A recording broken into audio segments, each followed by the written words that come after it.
সম্মানিত দিনী ভাই এবং বোনেরা, পবিত্র মাহে রমাদান আমাদের একেবারে সন্নিকটে। It's knocking the door. Allah রাসূল সাল্লাল্লাহু আলাইহি ওয়াসাল্লাম এবং সাহাবারা রমাদানুল মুবারক আসার 2 মাস আগ থেকেই কবে রমাদান মাস আসবে এজন্য ব্যাকুলতা প্রকাশ করতেন, উদ্গ্রীব হয়ে থাকতেন যে আমরা রমাদান পাবো কিনা, কখন রমাদান আসছে। এবং ওনারা পড়তেন আল্লাহুম্মা বারিক লানা ফি রজব ওয়া শাবান ওয়া বাল্লিগনা রমাদান। অর্থাৎ, হে আল্লাহ, আপনি রজব এবং শাবান মাসে আমাদের বরকত দিন এবং রমাদান পর্যন্ত আপনি আমাদেরকে পৌঁছে দিন। আমাদের সালাফরা রমাদান আসার 6 মাস আগ থেকে, অর্থাৎ একটা বছরের 6 মাস ওনারা অপেক্ষা করতেন কবে রমাদান আসবে, উদ্গ্রীব হয়ে থাকতেন, ব্যাকুলতা প্রকাশ করতেন। আবার রমাদান মাস চলে যাওয়ার পরে বছরের বাকি 6টি মাস এ রমাদানে ওনারা যে সমস্ত ইবাদত করেছেন সেগুলো আল্লাহ তাআলা কবুল করলো কিনা এ নিয়ে পেরেশানিতে থাকতেন। বাকি 6 মাস দোয়া করতেন যে আল্লাহ, রমাদানে যে সমস্ত ইবাদত আমরা করেছি এগুলোকে তুমি কবুল করে নাও। এই পবিত্র মাসে আল্লাহ তাআলা আমাদের আল্লাহ সচেতনতা বৃদ্ধির জন্য এ মাসে আমাদের জন্য সিয়ামকে তিনি ফরজ করেছেন। আল্লাহ তাআলা ইরশাদ করছেন, ইয়া আইয়ুহাল্লাযীনা আমানু কুতিবা আলাইকুমুস সিয়াম কামা কুতিবা আলাল্লাযীনা মিন ক্বাবলিকুম লাআল্লাকুম তাত্তাকুন। অর্থাৎ, ওহে বিশ্বাসীরা, সিয়ামকে রমাদান মাসে তোমাদের জন্য অবধারিত করা হয়েছে, যেমনি ভাবে তোমাদের পূর্ববর্তীদের উপরও এই সিয়ামকে অবধারিত করা হয়েছিল, যাতে করে তোমরা আল্লাহ সচেতন হতে পারো। এই আয়াত থেকে বোঝা গেল এই পুরো রমাদানুল মুবারকে যে আমরা সিয়াম উদযাপন করি বা সিয়াম পালন করি, এই সিয়াম বা রোজা পালনের মূল উদ্দেশ্য বা প্রাইম অবজেক্টিভ হচ্ছে আল্লাহ সচেতন হওয়া। এই সিয়াম আমাদেরকে আল্লাহ সচেতন বানায়। এই সিয়াম আমাদের মধ্যে এই ফিলিংস, এই ভাবনা, এই চিন্তা বা এই চেতনাটা নিয়ে আসে যে আমরা এটা ভাবতে শুরু করি যে Allah is watching me, Allah is observing me, Allah আমাকে দেখছেন। এই চিন্তাটাকে, এই সেন্সটাকে, এই ফিলিংটাকে ডেভেলপ করার জন্যই আল্লাহ তাআলা এই মাসে সিয়ামকে আমাদের উপর ফরজ করেছেন। এবং সেটাই আল্লাহ এই আয়াতের শেষাংশে বলছেন, লাআল্লাকুম তাত্তাকুন, যাতে করে তোমরা আল্লাহ সচেতন হতে পারো, যাতে করে তোমরা গড কনসিয়াস হতে পারো। আমরা যখন সিয়াম পালন করি আমরা তখন ক্ষুধার্ত, আমরা তৃষ্ণার্ত, ঘরের ভেতরে আমরা চাইলে কেউ নেই, কেউ আমাকে দেখছে না, আমি চাইলেই খেয়ে ফেলতে পারি, আমি চাইলেই কিন্তু পান করে আমার তৃষ্ণা মেটাতে পারি, কিন্তু আমি খাচ্ছিও না, পানও করছি না। কারণ আমি এটা ফিল করি যে কেউ দেখে না কিন্তু আল্লাহ দেখে। পৃথিবীর কেউ আমাকে দেখছে না, দরজা বন্ধ করে, জানালা বন্ধ করে, ফ্রিজ থেকে ঠান্ডা পানি বের করে, শরবত বের করে আমি কিন্তু ঘরের ভেতরে যখন একা একা থাকি আমি খেয়ে আমার তৃষ্ণা নিবারণ করতে পারি। কিন্তু এটা আমরা কেউই করি না, কারণ আমরা ফিল করি যে পৃথিবীর কেউ যদি নাও দেখে, আল্লাহ সুবহানাহু ওয়া তাআলার চোখে কিন্তু আমরা ফাঁকি দিতে পারছি না। হি ইজ ওয়াচিং মি, তিনি আমাদেরকে দেখছেন। তাহলে সম্মানিত দিনী ভাই এবং বোনেরা, এই সিয়াম আমাদের মধ্যে আল্লাহ কনসিয়াসনেস, আল্লাহ সচেতনতা, এটা ডেভেলপ করে। পাশাপাশি সিয়ামের মাধ্যমে আমরা আমাদের প্রবৃত্তির উপর নিয়ন্ত্রণ অর্জন করি। গোটা বছর প্রবৃত্তি আমাদেরকে নিয়ন্ত্রণ করে, সারা বছর প্রবৃত্তি আমাদের উপর জিতে, আর আমরা এই রমাদান মাসে প্রবৃত্তির উপর জয়লাভ করি। যেমন পুরো বছর ব্যাপী আমার যখন ক্ষুধা লাগে আমি খাই, তৃষ্ণার্ত হলে পানি পান করি, আমার কামনা জাগলে সেই কামনা আমি পূরণ করি। কিন্তু রমাদানে ক্ষুধা লাগলে কিন্তু আমরা খাই না। তৃষ্ণায় গলা ফেটে যাচ্ছে, তৃষ্ণায় গলা কাঠ হয়ে যাচ্ছে, কিন্তু এক ফোঁটা পানি আমি পান করছি না। সিয়াম পালন করা অবস্থায় দিনের বেলা আমরা যারা বিবাহিত, আমাদের স্ত্রীদের সাথে অন্তরঙ্গ মুহূর্ত আমরা কাটাচ্ছি না। তার মানে আমার যেটা মন চাচ্ছে, আমার যেটা ডিজায়ার, আমার যেটা ডিমান্ড, সেটা আমি ফুলফিল করছি না, অর্থাৎ আমার প্রবৃত্তিকে আমি নিয়ন্ত্রণ করি। তাহলে সিয়াম পালনের মাধ্যমে প্রবৃত্তিকে কিভাবে কন্ট্রোল করা যায়, প্রবৃত্তিকে কি করে নিয়ন্ত্রণ করা যায়, এটা আমরা শিখি। সারা বছর প্রবৃত্তি আমাদের উপর জয়লাভ করে, আর এই সিয়ামের মধ্যে দিয়ে কেমন যেন রমাদানে আমরা প্রবৃত্তির উপর জয়লাভ করি, আমাদের কাছে প্রবৃত্তি হেরে যায়, জিতে যায় আমাদের আল্লাহ তাআলার প্রতি আস্থা এবং ভালোবাসা। এই সিয়ামের আরো একটি শিক্ষণীয় বিষয় হচ্ছে, এই সিয়াম আমাদেরকে সংযমী বানায়, রেস্ট্রেইনড বানায়। আমরা চাইলেই রোজা পালন করা অবস্থায় যা মনে চায় তা করতে পারি না। এবং সহিহ বুখারীর বর্ণনায় আল্লাহর হাবিব সাল্লাল্লাহু আলাইহি ওয়াসাল্লাম আমাদেরকে শিখিয়েছেন যে কেউ যখন রোজা রাখে সে যেন অশ্লীল কথা না বলে, রোজা রেখে সে যেন কাউকে গালি না দেয়। এমনকি কেউ যদি তাকে গালি দেয় অথবা কেউ যদি তার সাথে ঝগড়া লাগতে আসে, সে যেন বলে ইন্নী ইমরুউন সাইম, অর্থাৎ আই এম ফাস্টিং, আমি রোজাদার, আমি রোজা পালন করছি। রোজা পালন করা অবস্থায় আমার পক্ষে অশ্লীল কথা বলা, ঝগড়া করা, কোনো বাক বিতণ্ডায় জড়ানো সম্ভব না। তার মানে এই সিয়াম পালনের মধ্যে দিয়ে সংযম যে ব্যাপারটা, এই ব্যাপারটা আমাদের আয়ত্তে চলে আসে। আমরা এই সিয়াম পালনের মধ্যে দিয়ে সংযমী হয়ে উঠি। পাশাপাশি যারা সিয়াম পালন করছে তাদের জন্য আল্লাহর হাবিব সাল্লাল্লাহু আলাইহি ওয়াসাল্লাম ঘোষণা দিয়েছেন যে কিয়ামতের ময়দানে বিচার শেষে তারা যখন জান্নাতে ঢুকবে, রোজা পালনকারীদের জন্য আল্লাহ তাআলা একটি স্পেশাল গেট রেখেছেন, যেটার নাম হচ্ছে রাইয়ান। এবং এই রাইয়ান গেট দিয়ে রোজাদাররা ছাড়া কেউ প্রবেশ করতে পারবে না। সুবহানাল্লাহি বিহামদি। আর একবার এই রাইয়ান দরজা দিয়ে যে ব্যক্তি ঢোকার সুযোগ পাবে জান্নাতে, he will never be thirsty again. সে কখনো আর তৃষ্ণার্ত হবে না, চিরকালের জন্য তার গলা থেকে তৃষ্ণা হারিয়ে যাবে। পাশাপাশি আল্লাহ তাআলা ইরশাদ করছেন যে সব আমলগুলোকে সওয়াব বাড়ানো হয় এবং সওয়াবের প্রতিদান বান্দাদেরকে দেয়া হয়, কিন্তু এই সিয়ামের ব্যাপারটা ভিন্ন। এর প্রতিদান আমি আল্লাহ নিজ হাতে দেব। আরেক বর্ণনা এসেছে এই সিয়ামের প্রতিদান আমি নিজেই।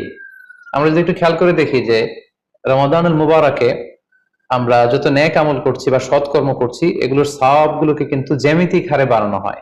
দ্য রিওয়ার্ডস অফ আমাল is multiplied in this blessed month of রমাদান।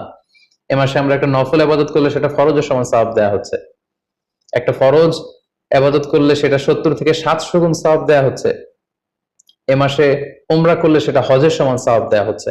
অর্থাৎ অর্থাৎ অন্যান্য মাসে আমরা যদি নেক আমল করি তাহলে সেটার সওয়াবকে বাড়ানো হয় গাণিতিক হারে, কিন্তু রমাদানুল মুবারাকে কোনো নেক আমল করলে সওয়াবকে বাড়ানো হয় জ্যামিতিক হারে।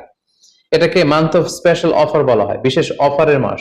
আল্লাহ তাআলা চেয়েছেন যে বিশেষ অফার দিয়ে আমাদেরকে ইবাদতের প্রতি আগ্রহী করে তোলে, আকৃষ্ট করে তোলে।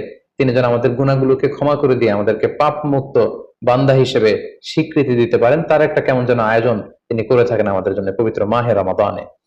এবং এই রমাদানুল মুবারকের প্রতিটি রাতে আল্লাহ তাআলার পক্ষ থেকে একজন বিশেষ আহ্বানকারী ফেরেশতা তারা ডাকতে থাকে আর বলতে থাকে, ইয়া বাগিয়াল খাইরি আকবিল, হে কল্যাণের অভিযাত্রী, হে কল্যাণের পথের যাত্রী, আকবিল প্রসিড, গো অন, আরো সামনে যাও, আরো নেক কাজ করো, আরো ভালো কাজ করো। ইয়া বাগিয়াশ শাররি আকসির, হে পাপের পথের যাত্রী, আকসির স্টপ, থেমে যাও, অনেক হয়েছে, আর না, আর অন্যায়ের দিকে ধাবিত হয়েও না। এটা প্রতি রাতেই, রমাদানের প্রতিটি রাতেই এই আহ্বান করা হয় যে হে কল্যাণের পথের যাত্রী, ভালো কাজ করতে থাকো, হে অকল্যাণের পথের যাত্রী, এখনই থেমে যাও, আর সামনের দিকে আগ বাড়িও না। এবং এই বরকতপূর্ণ মাস পেয়েও যারা আল্লাহ তাআলার ক্ষমা পায়নি, রাসূল সাল্লাল্লাহু আলাইহি ওয়াসাল্লাম তাদের জন্য ভয়ঙ্কর ওয়ার্নিং দিয়েছেন, হুঁশিয়ারি দিয়েছেন, গভীর হুঁশিয়ারি তিনি বর্ণনা করেছেন। মসজিদে নববীতে আল্লাহ রাসূল সাল্লাল্লাহু আলাইহি ওয়াসাল্লাম একবার মিম্বারের প্রথম ধাপে পা রেখে বললেন আমিন, দ্বিতীয় ধাপে পা রেখে বললেন আমিন, তৃতীয় ধাপেও পা রেখে বললেন আমিন। সাহাবারা জিজ্ঞেস করলেন, ইয়া রাসূলুল্লাহ, তিনবার কেন আমিন বললেন? আমরা তো বুঝতে পারলাম না। আল্লাহ রাসূল সাল্লাল্লাহু আলাইহি ওয়াসাল্লাম তখন বললেন যে এইমাত্র জিবরিল আমার কাছে এসে আমাকে শুনিয়েছে যে যে ব্যক্তি রমাদানুল মুবারক পেয়েও ইবাদতের মাধ্যমে আল্লাহর ক্ষমা পেল না, সে দুর্ভাগা, সে হতভাগা। আমি তখন বলেছি আমিন। তারপর জিবরিল বলল যে মা বাবা উভয়কে পেয়ে তাদেরকে সন্তুষ্ট করার মধ্য দিয়ে যারা আল্লাহর জান্নাতকে হাসিল করতে পারলো না, তারা দুর্ভাগা, হতভাগা। আমি বলেছি আমিন।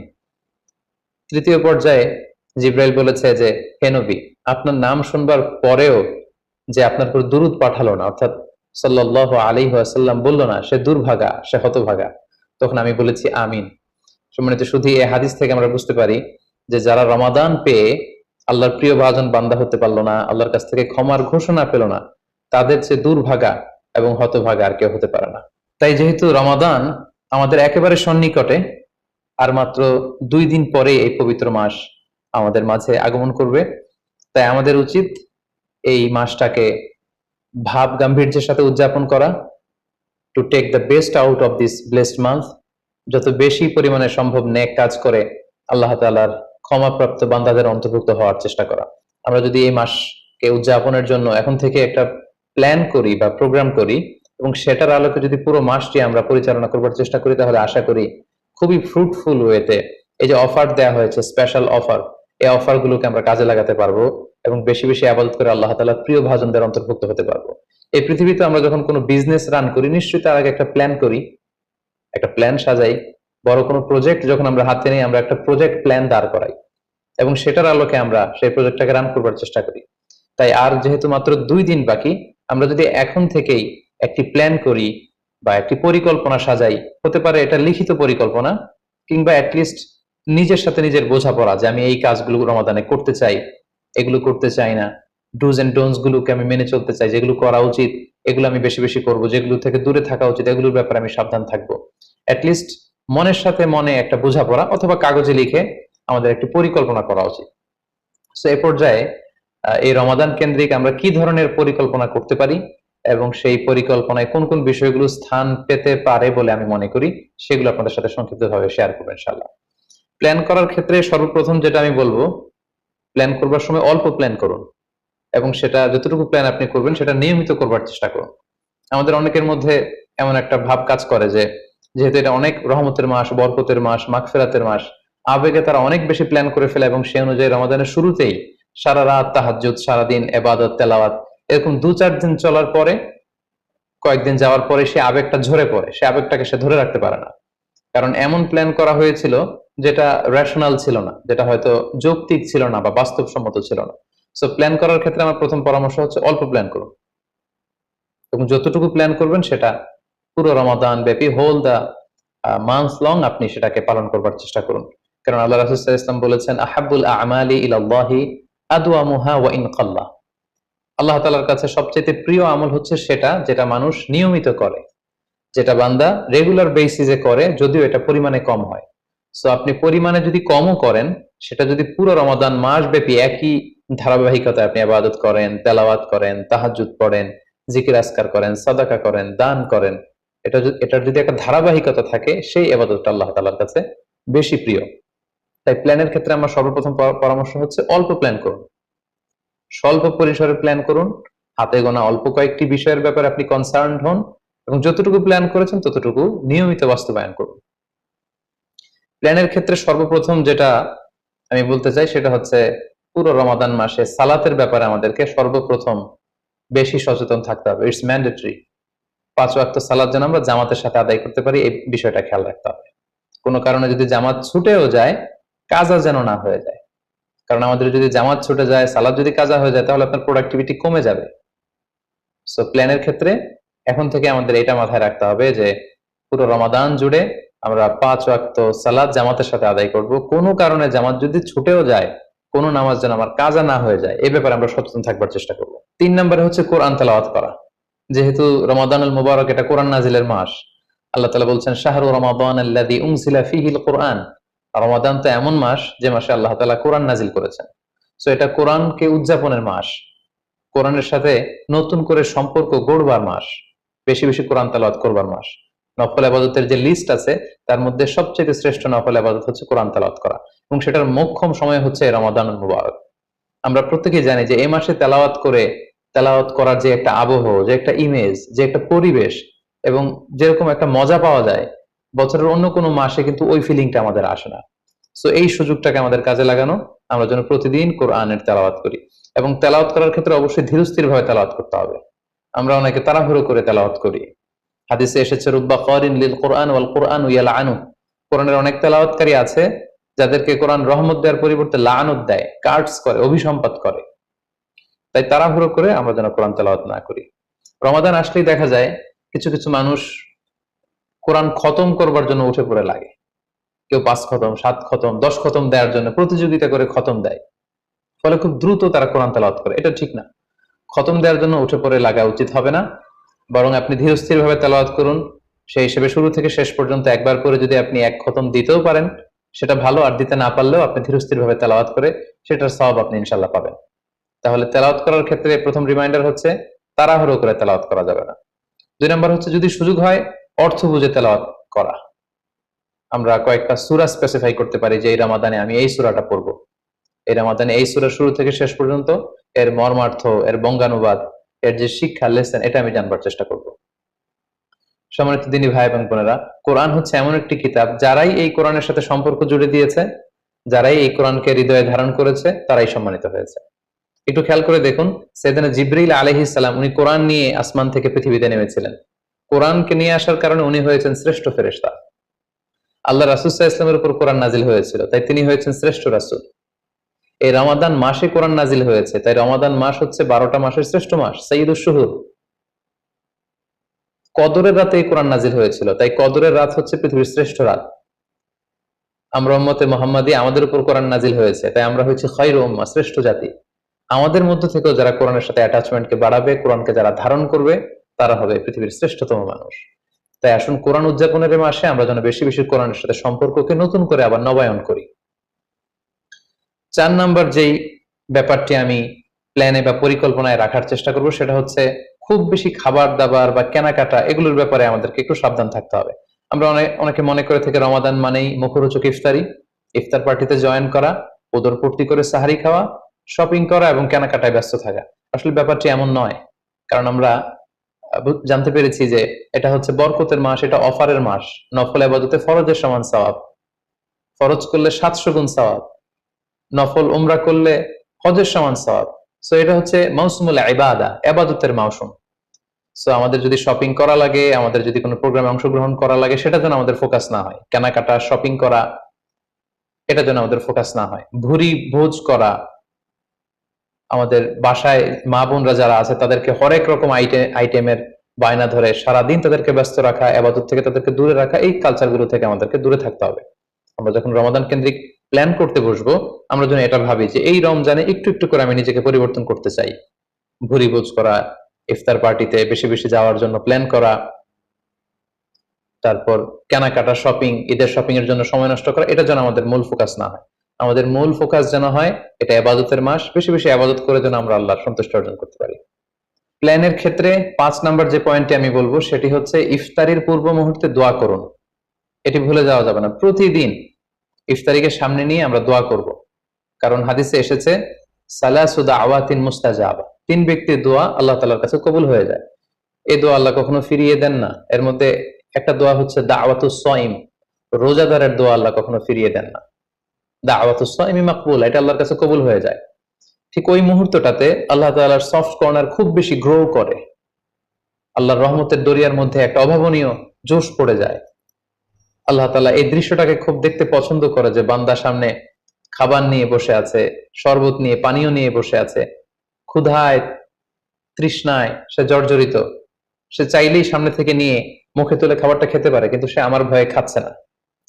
তখন আল্লাহ তাআলা এই দৃশ্যটা দেখতে বড্ড পছন্দ করেন। ঠিক এই মুহূর্তে আপনি যখন বুদ্ধি করে আল্লাহ তাআলার কাছে চাইতে শুরু করবেন, কায়মনো বাক্যে চোখের পানি ছেড়ে, আপনি চাইতে দেরি হবে, এই দোয়া আল্লাহ তাআলার কাছে কবুল হতে দেরি হবে না। তাই এই ভুলটি যেন আমরা না করি, এই বরকত যেন আমরা মিস না করি। প্রতিদিন খেয়াল করে, সম্মানিত দিনী ভাই এবং বোনেরা, খেয়াল করে ইফতারির পূর্ব মুহূর্তে দোয়া করুন। আপনার কি চাহিদা, আকুতি মিনতি আল্লাহর কাছে আছে, আপনি পেশ করুন। 7 নম্বর পয়েন্টটি হচ্ছে ধীরস্থির ভাবে তারাবির সালাত পড়ুন। প্ল্যান করে ফেলুন কোন মসজিদে পড়বেন, কোথায় পড়বেন, কোভিড আউটব্রেকের কারণে কোনো রেস্ট্রিকশন থাকলে বাসায় কিভাবে পড়বেন, পরিবেশটা আপনি কেমন দেখতে চান, কিভাবে করতে চান, এখন থেকে প্ল্যান প্রোগ্রাম করে ফেলুন। তারাবির সালাতের ক্ষেত্রে পরামর্শ হচ্ছে ধীরস্থির ভাবে তারাবির সালাত আদায় করুন। সালাতুত তারাবিহ শব্দের অর্থই হচ্ছে বিশ্রামের সালাত, অর্থাৎ আপনি বিশ্রাম নিয়ে নিয়ে 2 রাকাত করে 4 রাকাত শেষে তাসবিহ পড়ে বিশ্রাম নিয়ে আবার 2 রাকাত 4 রাকাত এভাবে পড়তে থাকবেন।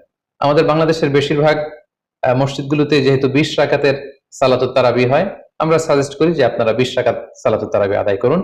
অসুস্থতা জনিত কোনো কারণে কারো যদি কম পড়তে হয় সেটা ভিন্ন ব্যাপার, তবে আমরা 20 রাকাতের কথাই সবাইকে সাজেস্ট করে থাকি, যেহেতু এটা ইবাদতের মাস, যত বেশি ইবাদত করা যায় ততই এটা কল্যাণকর।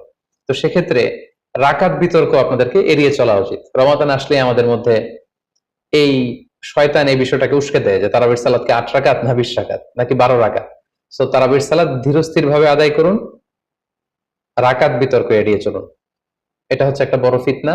কত রাকাত আপনি পড়বেন আপনার সাধ্য অনুযায়ী আপনি পড়ুন। আমরা 20 রাকাতের কথা সাজেস্ট করি, তবে রাকাত বিতর্কে জড়ানো আমাদের কখনোই উচিত হবে না। 8 নাম্বার যে পয়েন্টের কথা বলবো সেটি হচ্ছে শেষ রাতে তাহাজ্জুদের সালাত আদায় করা। বছরের অন্য সময়গুলোতে রাত 4টার দিকে উঠে আসলে অনেকের পক্ষেই তাহাজ্জুদের সালাত আদায় করা সম্ভব হয়ে ওঠে না। যেহেতু রমাদানুল মুবারকে সাহারি খাবার জন্য আমাদেরকে উঠতেই হচ্ছে, সাহারি খাওয়ার পরে আপনি অজু করে আপনার সুবিধা মতো 2 রাকাত 4 রাকাত তাহাজ্জুদের সালাত আপনি আদায় করুন। তাহাজ্জুদের সালাতে সিজদায় পড়ে আপনি আল্লাহ তাআলার কাছে আপনার মনের আকুতি আপনি তুলে ধরুন। এই মুহূর্তটাতে, তাহাজ্জুদের এই সময়টাতে আল্লাহ তাআলা প্রথম আকাশে মনোনিবেশ করে তিনি ডাকতে থাকেন, কার কি লাগবে, কার খাবারের দরকার আমার কাছে চাও, আমি খাবারের ব্যবস্থা করে দেব, কার রিজিকের দরকার রিজিকের ব্যবস্থা করে দেব, কার সফলতা দরকার, আমি আল্লাহ তাআলা সফলতা দেওয়ার মালিক, আমি সফলতার ব্যবস্থা করে দেব। যে মুহূর্তটুকুতে বা যে সময়ে আল্লাহ তাআলা আমাদেরকে দেওয়ার জন্য তিনি আমাদেরকে ডাকছেন, আমাদেরকে দেওয়ার জন্য তিনি বসে আছেন, প্রস্তুত, আহ্বান করছেন, কিন্তু আমরা সেই আহ্বানে সাড়া দিচ্ছি না। তাই রমাদানুল মুবারকে তাহাজ্জুদের সালাতের অভ্যাস করার একটা সুবর্ণ সুযোগ কিন্তু আমাদের আসছে। যেহেতু সাহারি খেতে আমরা উঠবই, উঠে আমরা তাহাজ্জুদের সালাত আদায় করে নেব। 9 নম্বর যে পয়েন্টটি উল্লেখ করতে চাই সেটি হচ্ছে সোশ্যাল মিডিয়ার নিয়ন্ত্রিত ব্যবহার বা পরিমিত ব্যবহার। যত কম ব্যবহার করা যায় ফেসবুক, ইউটিউব, অনলাইনে যত আপনি কম সময় দিতে পারবেন, আপনার প্রোডাক্টিভিটি তত বাড়তে থাকবে। জরুরি প্রয়োজনে যে সমস্ত কাজ একেবারে করাই লাগে, যেগুলোকে অ্যাভয়েড করা মোটেও সম্ভব না, সেগুলো আপনি করতে পারেন। তবে আমাদের সাজেশন হচ্ছে ফেসবুকিং, টুইটারিং এবং ইউটিউবিং, এই সমস্ত কাজে, সোশ্যাল মিডিয়ার কাজে যত কম আপনি এই রমাদানুল মুবারকে সময় ব্যয় করতে পারবেন, সময়টা ঠিক ততই আপনার প্রোডাক্টিভ ওয়েতে কাজে লাগবে ইনশাআল্লাহ। 10 নম্বর পয়েন্ট এবং সর্বশেষ পয়েন্ট হচ্ছে, রমাদানুল মুবারকের মূল আকর্ষণ হচ্ছে রমাদানুল মুবারকের শেষ দশকে, অর্থাৎ রমাদানের কদরের রাতগুলো হচ্ছে লাস্ট 10 days অফ রমাদানে। আল্লাহ রাসূল সাল্লাল্লাহু আলাইহি ওয়াসাল্লাম ইরশাদ করেছেন, ফালতামিসু ফিল আশরিল আওয়াখিরি মিনাল বিতর, রমাদানের শেষ দশকের বেজর রাত্রিগুলোতে তোমরা কদরের রাত তালাশ করো। তাই আপনারা যখন প্ল্যান করতে বসবেন, এখনই ক্যালেন্ডার সামনে নিয়ে রমজানের শেষ দশক কত তারিখ থেকে কত তারিখ পরে প্ল্যান করে নিন, এবং অড নাইট গুলো, বেজর রাত্রিগুলো কোন কোন রাত্রিগুলো হতে পারে এখনই প্ল্যান করে নিন। যত ধরনের ব্যস্ততা, যত ধরনের ঝামেলা, যত ধরনের দায়িত্ব, এই কাজগুলোকে আপনি আগে পরে সেরে নেবেন, কিন্তু এই 10 দিনের স্পেশাল টাইমটাকে আমাদের ইবাদতের জন্য রাখা উচিত। আল্লাহ রাসূল সাল্লাল্লাহু আলাইহি ওয়াসাল্লাম রমজানের শেষ দশকে যখন তিনি পৌঁছতেন, তিনি তখন এমন ভাবে ইবাদত করতেন, তিনি কাউকে চিনতেন না, কারোর সাথে বেশি কথা বলতে চাইতেন না। তিনি রাতে সারা রাত জেগে থাকতেন, ফ্যামিলি মেম্বারদেরকে উঠিয়ে দিতেন, জাদ্দা ওয়া শাদ্দাল মিজার, কোমরে গামছা বেঁধে তিনি ইবাদতে লেগে পড়তেন। এই শেষ দশকে তিনি এত ইবাদত করতেন, বছরের কোনো সময়ে আল্লাহ রাসূল সাল্লাল্লাহু আলাইহি ওয়াসাল্লামকে এত বেশি ইবাদত করতে কিন্তু দেখা যেত না। তাই এই শেষ দশকের বেজর রাত্রিগুলো যেন আমরা মিস না করি, এবং শুধু 27 রমজানে আমরা কদর হিসেবে পালন করব, ব্যাপারটা যেন এমন না হয়ে যায়। কারণ যদি কোনো কারণে কদর মিস হয়ে যায়, এটা হচ্ছে খায়রুম মিন আলফি শাহর, 1000 মাসের চেয়েও সেরা। ওই এক রাতের ইবাদত হচ্ছে 1000 মাসের ইবাদতের সমান। এবং আল্লাহর হাবিব সাল্লাল্লাহু আলাইহি ওয়াসাল্লাম বলেছেন, মান হুরিমা খায়রাহা ফাকাদ হুরিম, যে কদরের রাতের বরকত থেকে বঞ্চিত হলো, হি ইজ দ্য লুজার। এই বরকতের মাসে নিশ্চয়ই আমরা কেউই লুজার হতে চাই না, আমরা সবাই গেইনার হতে চাই। সো আমরা যদি গেইনার হতে চাই, রমাদানের সর্বোচ্চ বরকতটুকু যদি আমরা হাসিল করতে চাই, লাস্ট 10 days অফ রমাদান, রমজানের শেষ দশকের বেজর রাত্রিগুলো যেন আমরা খুবই আন্তরিকতার সাথে সিনসিয়ারলি ইবাদত করে কদরের বরকত হাসিল করবার চেষ্টা করি। সম্মানিত দিনী ভাই এবং বোনেরা, রমাদান আসতে আর মাত্র 2 দিন বাকি। সংক্ষিপ্ত পরিসরে রমাদান কেন্দ্রিক আমাদের প্ল্যান কেমন হওয়া উচিত, এবং সেই প্ল্যান বা পরিকল্পনাতে কোন কোন বিষয়গুলো আমাদের খেয়াল রাখা উচিত, এ বিষয়ে সংক্ষিপ্ত পরিসরে আমি আলোচনা করলাম। আশা করি এগুলো যদি আমরা খেয়াল রাখি, তাহলে খুব ফ্রুটফুল এবং প্রোডাক্টিভ ওয়েতে আমরা আমাদের রমাদানকে কাটাতে পারবো। আমরা গত বছর আমাদের অনেক প্রিয়জনদের সাথে একসাথে রমাদান কাটিয়েছি, তাদের অনেকে কিন্তু এবছর আমাদের সাথে নেই। এবং কোভিড আউটব্রেকের এই যে সেকেন্ড ওয়েভ, থার্ড ওয়েভ যেভাবে শুরু হয়েছে, আমরা আমাদের অনেক প্রিয়জনদেরকে হারিয়েছি। আমরা এই রমাদান কারা পুরো রমাদান পাবো আমরা জানি না, আবার আগামী বছরের রমাদান পর্যন্ত আমরা বেঁচে থাকবো কিনা সেটাও আমরা জানি না। সো এই রমাদান হতে পারে আমাদের জীবনের শেষ রমাদান। আমাদের we should consider this Ramadan the last and final chance in our life. আমাদের এভাবে চিন্তা করা উচিত যে হতে পারে এটা আমার জীবনের শেষ রমাদান, তাই আমার গুনাহ মাফের একটা সুবর্ণ সুযোগ হচ্ছে এই রমাদান মাস। তাই এই মাসের সর্বোচ্চ বরকতটুকু হাসিল করার জন্য আমরা যেন বুদ্ধিমানের পরিচয় দেই, আমরা যেন বেশি বেশি ইবাদত করে আল্লাহ তাআলার প্রিয় ভাজনদের অন্তর্ভুক্ত হতে পারি।